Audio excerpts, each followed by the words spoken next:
Hi guys, without wasting any time, I will tell you about how to cover current affairs. First point, stick to the one source because you will read ample of source study because you can never beat UPSC in information or knowledge. So sticks to one source and I'm taking Vision IS because in Vision IS last year many questions were asked. So how to cover current affairs step by step I will see. This is Vision IS magazine, June 2023. Most of all, aspirant thinks how to cover these. These are lengthy. This so see, polity, international relation, economy, environment, left security. These are all the index. Science and tech, culture. So let me take you to the environment section because most of all aspirants fear from this because UPSC is not giving directly from the static part. So let's go to the environment section and we see here important is glaciers, energy transition and cloud seeding. So this is cloud seeding. ठीक है. Why in news? Recently, Indian Institute of Technology, Kanpur has successfully conducted a test flight for cloud seeding. ठीक है. Cloud seeding के लिए test हुआ है क्योंकि ये नई टेक्नोलॉजी है ना. तो सी अब यूपीएससी क्वेश्चन इस पे फ्रेम करेगा तो क्या इंपॉर्टेंट है क्लाउड सीडिंग. क्लाउड सीडिंग में क्या हो रहा है क्लाउड सीडिंग है क्या. Kind of weather modification technology. कैसी टेक्नोलॉजी है वेदर से रिलेटेड. क्या कर रही है ये टू क्रिएट आर्टिफिशियल रेनफॉल. ये पॉइंट बन सकता है to create artificial rainfall. But आपको क्लाउड सीडिंग का मतलब पता नहीं लगेगा और आर्टिफिशियल रेनफॉल का मतलब पता नहीं लगेंगे तो आप कंफ्यूज हो जाओगे क्योंकि आर्टिफिशियल रेनफॉल कभी होती नहीं. Rainfall is a natural thing but in cloud seeding we are creating the rainfall. So this technology is conducted in IIT Kanpur. So create artificial rainfall. First point, it works only when there is enough pre-existing cloud in the atmosphere. This cloud seeding you can never expect in any time because weather condition are different. तो suitable weather condition जब रहेगा, weather clouds जब बनेंगे, then only you can do this technology, right? Two ways of adding this: using large cannons because someone is injecting or this technology is very expensive. So someone has to inject with some part of metal or something cannon like a big large cannon is used that shoot particles into the sky using airplanes because it is expensive technology. तो they are using airplanes. ठीक है. तो point what to remember to create artificial rainfall, it works only when there is enough pre-existing cloud in the atmosphere. So in third option you can UPSC can be give in any climate whether cloud seeding is okay or not. So you will confuse but see silver iodide is important. hmm? I'm telling how to grasp this. So many information is there. No use. No use. See, next news. Bonn Climate Meet. Bonn Climate Meet was held to set the agenda and preparation of COP28 to held in at Dubai. COP28 is important. ठीक है. Let's take another example. World Environment Day 50 years complete हो चुका है. 5 जून 2023 में celebrate होता है. ठीक है. तो इसके बारे में जो यूपीएससी जिस चीज़ को कंप्लीट कर लेते 50 ईयर्स हो गया 100 ईयर्स हो गया 75 ईयर्स हो गया उस चीज़ पे फोकस करना. ठीक है. You have to remember all that because it is a celebration और समथिंग. डबल जुबली हो जाती है सिंगल जुबली हो जाती है. हाँ. और जैसे this this glossary substantial increase क्या है, in consuming animal based product between 2019 contribution to save 95% of the global emission rise associated with food. ठीक है, ये ऐसे glossaries you have to remember. हर चीज नहीं पढ़नी है. UPSC don't want to read everything, don't attempt every question. Limited source, limited attempt, limited knowledge. See protosterol biota. And while reading this word everyone will confuse, but if you see inside what you can see, eukaryotics, this is given in 12th standard, 10th standard. This is static. Eukaryotic का single cell और multicellular organism. ठीक है. Modern forms, current related modern forms of eukaryotic. Eukaryotic is static, but in current affairs what is else changing in eukaryotic? Eukaryotic include fungi, plants, animals and single cell organism. If UPSC giving eukaryotic and they are telling that it is multicellular, but this is wrong. Multicellular, it is animal based, plant based, huh? But it is single cell. Fungi is included, plant is included, animal is included. This keyword, that's why Vision IAS has included in bold letters. Remember these bold letters. So don't afraid of this word, protesterol biota. अब environment, noise pollution, marine noise pollution, you will what UPSC is giving. Marine noise pollution is a type of noise pollution in which, let's see, convention on conservation of migratory species of wild animals. Noise pollution, marine noise pollution, what focusing on three major sources of noise pollution: shipping, seismic airgun surveys, pile driving. These three terms, if these three terms is included in options, you will confused because you don't know about anything about marine noise pollution, right? But shipping, from here to transfer, seismic airgun surveys used in oil and gas exploration, pile driving used for offshore wind farms, other marine infrastructure.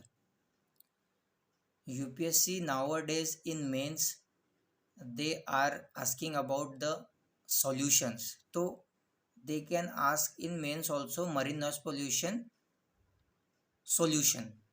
What are the solution? This is a problem. UPSC focus about the problem and you have to give the solution. So what is the solution of marine noise pollution? Solution offered to reduce noise pollution: alternating ship design and propeller technology. What is propeller? Front side of the ship rotator, that is propeller. Improving operating condition, marine vibrosis technology designed to produce controlled vibration as compared to airgun, lower frequency seismic signal. Understand? नहीं समझे होंगे, मैं समझा के देता हूँ. जैसा सामने का जो प्रोपेलर होता है, ठीक है, वो टेक्नोलॉजी में लाएंगे एंड इम्प्रूविंग ऑपरेशन कंडीशन, तो उससे नॉइज़ पोल्यूशन कम होगा. अगर आप नॉइज़ मरीन में लाओगे तो उसकी वाइब्रेशन से जो मरीन लाइफ है वो डिस्टर्ब होंगी. मैक्सिमम बायोडाइवर्सिटी कहाँ है? मरीन के नीचे है, तो वो डिस्टर्ब हो जाएंगी. इसी को रिड्यूस करने के लिए हम टेक्नोलॉजी लाएंगे, सामने प्रोपेलर रहेगा. जो भी चीज़ होंगी वो तो हमारे यूज़ के लिए होंगी, बट उसकी वजह से लोअर फ्रिक्वेंसी जनरेट होंगी तो किसी को तकलीफ नहीं होंगी, because vibration affect everything, human being as well as animals. That's why marine noise pollution. This analytical approach you have to do.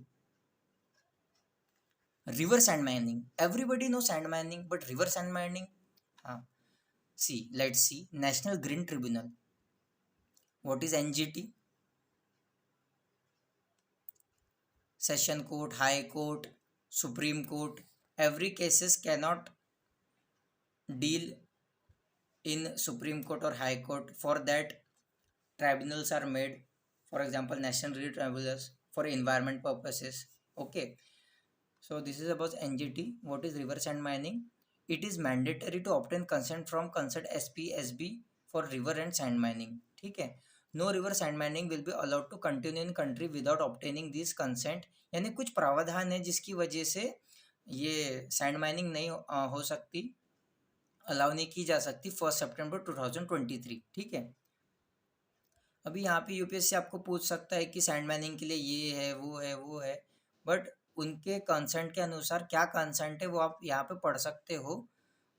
Impact भी पढ़ो, इनिशिएटिव क्या है, मेजर इम्पैक्ट, पर्पस ये पढ़ना चाहिए। इम्पैक्ट क्या, alter river bed, force river to change course, erode banks and lead to flooding. ये बात बरोबर है, समझी नहीं होंगी, मैं समझा देता हूँ। कभी जो रिवर का बहाव है, हाँ, वो क्या करता है, चेंज कोर्स कर देता है, दिशा बदल देता है, जिसकी वजह से क्या होता है, फ्लडिंग के चांसेस ज़्यादा होते हैं। Force river to change course नहीं, क्या क्या होता है, जो मट्टी रहती है वो हम तो खोद के निकाल लेते हैं, और वहाँ पे ब्लैंक हो जाता है सब। तो as soon as rainfall happen and all that thing, हाँ, फोर्सफुली जब रिवर जब वहाँ से बहती है तो वो अपना रास्ता खुद ब खुद चेंज कर लेती है, पर जो नेचुरल रास्ता था वो तो रिवर माइनिंग से हमने हटा दिए। अंडरस्टूड। तो इम्पैक्ट क्या है, अल्टर रिवर बेड और destroy habitat of aquatic animals. देखो, मरीन लाइफ भी डिस्टर्ब हो रही है पोल्यूशन से, ठीक है, और यहाँ पे सैंड माइनिंग में भी क्या हो रहा है, डिस्टर्बेंस हो रहा है एक्वाटिक एनिमल्स पे। तो डिस्टर्बेंस बहुत क्रिएट हो रहे हैं इन्वायरमेंट में। For that disturbance UPSC will throw this question और this type of question, destroy habitat of aquatic animals and microorganism beside affecting groundwater recharge. So UPSC can ask कि sand mining can disturb microorganism. You will see that microorganism को क्या disturb होगा, but यहाँ पे क्या है, aquatic animals and microorganism सब biodiversity में आएंगे, that you have to learn in static. So this things are there.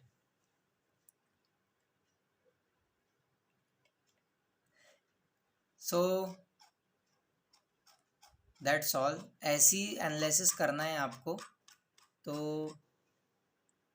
ये देखो इंडेक्स, ये तो हो गई डिटेल, अभी इंडेक्स आप ले लो।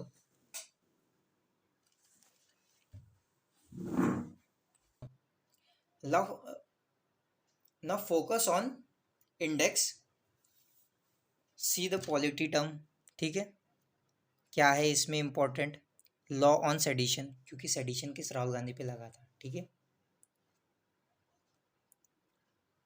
और न्यू पार्लियामेंट हाउस, ये क्यों इम्पोर्टेंट है, क्योंकि इसका आर्किटेक्चर बहुत डिफरेंट है, आर्किटेक्ट बता सकते हो, ठीक है, ये सब। और ये 75 ईयर्स हो गए यूनिवर्सल डिक्लेरेशन ऑफ ह्यूमन को, ठीक है, कंप्लीट हो गए। तो इसका गोल क्या है, looking to the future, promoting universality indivisibility, हाँ, bolstering the human right ecosystem, these are the goals of UN universal declaration of human rights, ठीक है। इसको 75 हो गए हैं, ठीक है। इसका थीम क्या है, dignity, freedom, justice for all, ठीक है। अभी ये इकोनॉमी तो भाई 20 क्वेश्चन पक्के, 18 क्वेश्चन पक्के, तो भाई करंट अफेयर से रिलेटेड है, क्रेडिट फैसिलिटी हो, हाँ, आपका बीओपी हो, बैलेंस ऑफ पेमेंट हो, हाँ, सब पढ़ के जाना है, करंट अफेयर को भी ऐड करना है, ठीक है। अर्बन कोऑपरेशन बैंक्स, क्योंकि बैंकिंग है स्टैटिक में, तो अर्बन कोऑपरेशन बैंक पढ़ना है, ठीक है, कोऑपरेटिव बैंक्स पढ़ना है, क्या है, क्या क्रिटिकल मिनरल्स क्या होते हैं, ठीक है, ये पढ़ना है। फर्टिलाइजर सेक्टर इन इंडिया क्या चालू है, अभी यूरिया पे बात हो रही है, वो इम्पोर्टेंट है, ठीक है। रेलवे सेफ्टी इन इंडिया, ठीक है, ये है। और ऐसे तो भी देखो, जैसे मैंने फॉर एग्जांपल यहाँ पे बताता हूँ, सेमीकंडक्टर के बारे में लिखा, ठीक है, करंट अफेयर्स, सेमीकंडक्टर, प्योर क्या क्या है, main pure element, silicon, germanium and non conductor of and insulator, ठीक है, ये 3 पढ़ लिया ना, तो कभी भी आपको अप्लाई करने पे आ जाएगा। देखो डायरेक्ट देखो आप, national multi dimension poverty, poverty का है में इकोनॉमी में आप एनसीईआरटी में पढ़ते हो, national multi dimension poverty, what is this, see the 3 word में, measures of deprivation of beyond money, बस खत्म। वाइडनिंग टैक्स बेस, ठीक है, समझे क्या? Gig economy, what is gig economy, क्या है? फॉर एग्जांपल जोमेटो, ये it is a free market, understood? Gig economy आया, you will afraid, what is gig economy? Gig economy is nothing but a free market, ठीक है? बाहर के लोग आते इन्वेस्ट करते, ठीक है? For example Zomato, Ola, these are free market. Common contract and position, ये है गिग इकोनॉमी। और फिर महात्मा गांधी, ये स्कीम, तो स्कीम बहुत पूछ रहे हो इकोनॉमी में, स्कीम याद रखना, स्कीम देखते जाओ, फेमिनिज्म पे हो कहीं भी हो, स्कीम इंपॉर्टेंट है। क्रेडिट रेटिंग पहले वाला आया था, क्रेडिट रेटिंग के टाइप क्या है, ट्रिपल ए, ट्रिपल बी, ये सब करना पड़ेगा। हाँ, ये भी इकोनॉमी में क्या है, एनालिसिस कैसा है, increase in tax GDP ratio, मतलब क्या होता है, मैं इंडिकेटिंग अ स्लोइंग इकोनॉमिक ग्रोथ रेट। अगर जीडीपी डिक्रीज हुआ, टैक्स जीडीपी रेशियो डिक्रीज हुआ, तो क्या होगा, स्लोइंग इकोनॉमिक ग्रोथ रेट हो जाएंगी, ठीक है? प्रधानमंत्री ग्राम सड़क योजना इंपॉर्टेंट है, सेंट्रल की स्कीम है ये, ठीक है? National Bank of Agriculture, NABARD जिसे बोलते हैं, क्या है इसका main purpose, finance support and R and D, ठीक है? मिनिस्टर ऑफ फाइनेंस है इसका, ठीक है? और support and R and D, R and D यानी रिसर्च एंड डेवलपमेंट, ठीक है? ये सब है। वीडियो थोड़ा लंबा बन रहा है, तो आप थोड़ा स्क्रीनशॉट ले लीजिए इसका, कहाँ कहाँ मैंने, देखो प्लास्टिक पोल्यूशन पे बात हो रही है, ब्लू इकोनॉमी की बात हो रही है, ठीक है? Phosphate used in fertiliser, battery, food, cosmetic. अगर ऐसे ऑप्शन आ गया, आप फोस्फेट देखोगे, अरे फूड में फोस्फेट, ये कैसी बात है, but it is used to preserve. और आजकल होटल इंडस्ट्री में हो रहा है, मैन्युफैक्चर हो रही है फर्टिलाइजर, बैटरी, फूड, फोस्फेट, ठीक है? ऐसी कैबिनेट अप्रूव्ड लिथियम, लिथियम कैसा, सॉफ्ट है और वाइट है, ठीक है? नायोबियम, ये ले सकते हो। वीडियो बड़ी बन जाएंगी, मैं इतना वो नहीं करना चाहता हूँ, आप देख लीजिए। यूरिया है गोल्ड, ठीक है? अभी यूरिया के बारे में बताया था, जर्मेनियम, ठीक है? अब पढ़ लीजिए, अक्टूबर का है, बाकी आप तो ये देखो, ये तो मालदीव्स का एनालिसिस किया मैंने, छोड़ो ये सब मत पढ़ो। और जैसे गैरो, देखो ट्राइब की बात आती है, गैरो ट्राइब, वेस्ट बंगाल, तो सब पढ़ना है आपको, थोड़ा फोकस आप देख के करना, हर चीज़ भी इम्पोर्टेंट नहीं है। हाँ, तो लास्ट में आपको एक बताता हूँ डिटेल, ध्यान से स्क्रीनशॉट लीजिए, बताता हूँ इसका analysis. I hope you have taken screenshot. Let me explain you 2023, 2020 and 21 and 22 agriculture irrigation से कितने, चाइना कॉम्पिटिशन, ऐसे क्वेश्चन फंस रहे, पोल्यूशन से हाइड्रोकार्बन, मर्क्यूरी पोल्यूशन जो भी समझा, sand mining pollution, noise pollution, mercury carbon market, तो ऐसे देखो स्पीशीज की बात होती है। ये से 2021 एंड 22 23 में भी ऐसी क्वेश्चन आए, शेड्यूल प्लांट सीलॉन। काफ़ी वीडियो बड़ी बन गई है, तो अभी इसी को हम ख़त्म करते हैं। Thank you friends, next time मिलेंगे, सब्सक्राइब टू दिस चैनल, धन्यवाद।